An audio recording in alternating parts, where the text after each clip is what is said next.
Both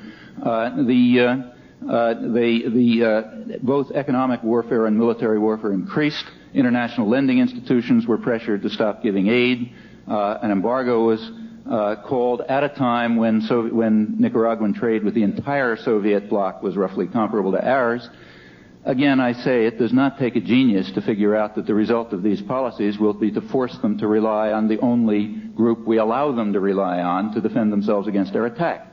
So assuming something short of total stupidity, that was the purpose, since it was obviously the perfectly predictable consequence, and the consequence that to a limited extent took place. But that's now why I didn't quite answer yet why we wanted to do it. Well, the answer to that's obvious. In fact, it's a consistent pattern. We did it when we wanted to overthrow Guatemalan democracy. We did it when we wanted to overthrow Dominican democracy in 1965. If you want to attack and destroy a political system, there's a way to do it within our political culture. Try to show that it's an agency of the Soviet Union. Once you've succeeded in establishing that, then you can attack and destroy it.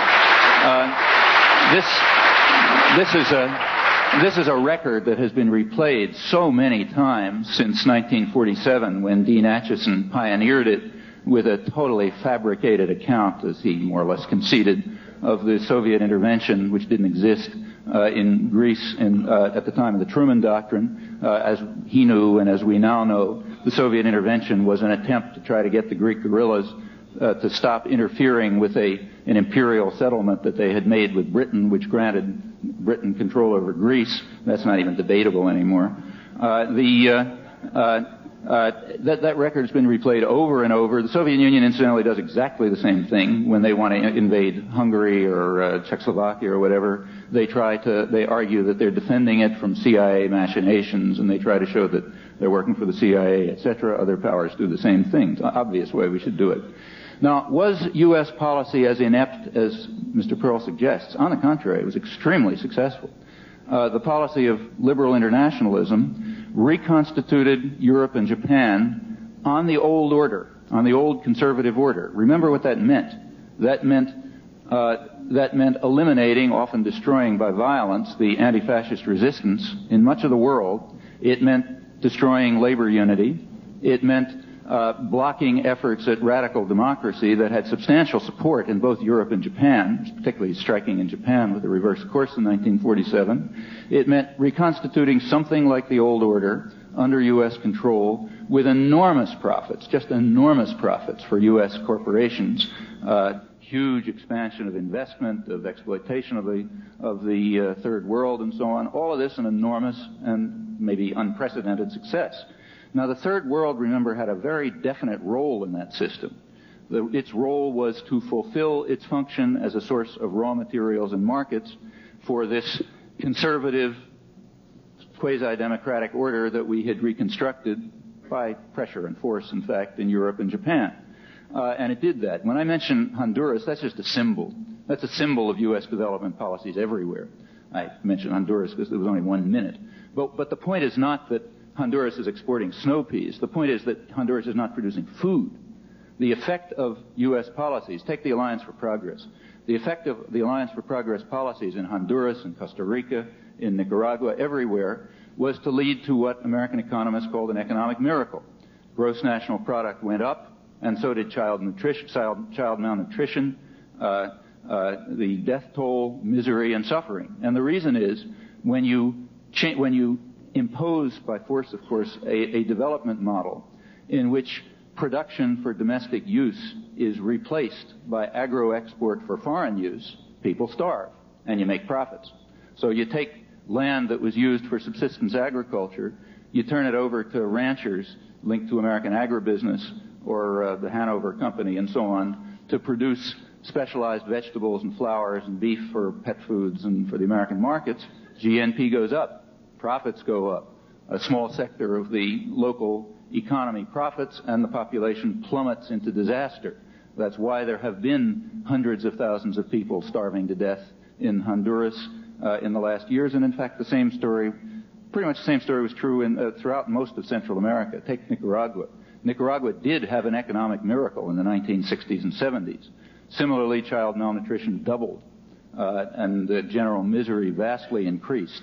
That laid the basis of the crisis of Central America.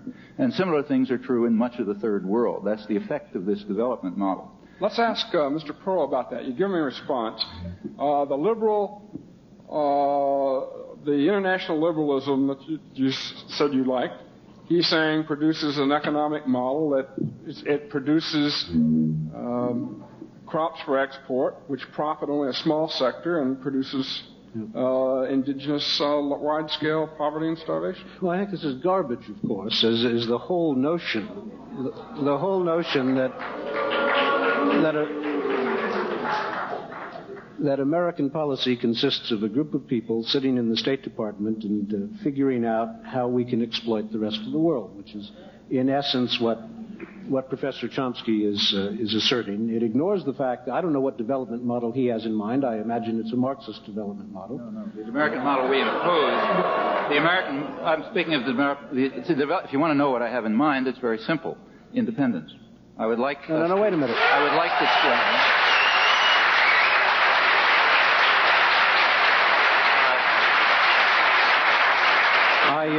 Let me just say again, it's the same development model. That's not a development model. No, because I don't think... Is there any country that has followed the development model that you would recommend? I think you're missing my point. Neither the United States, nor the Soviet Union, nor Britain, or anyone else has a right to ram some development model down somebody's throat. I can tell you what I think, and in an academic seminar we could talk about how development should take place, but that's not to the point here.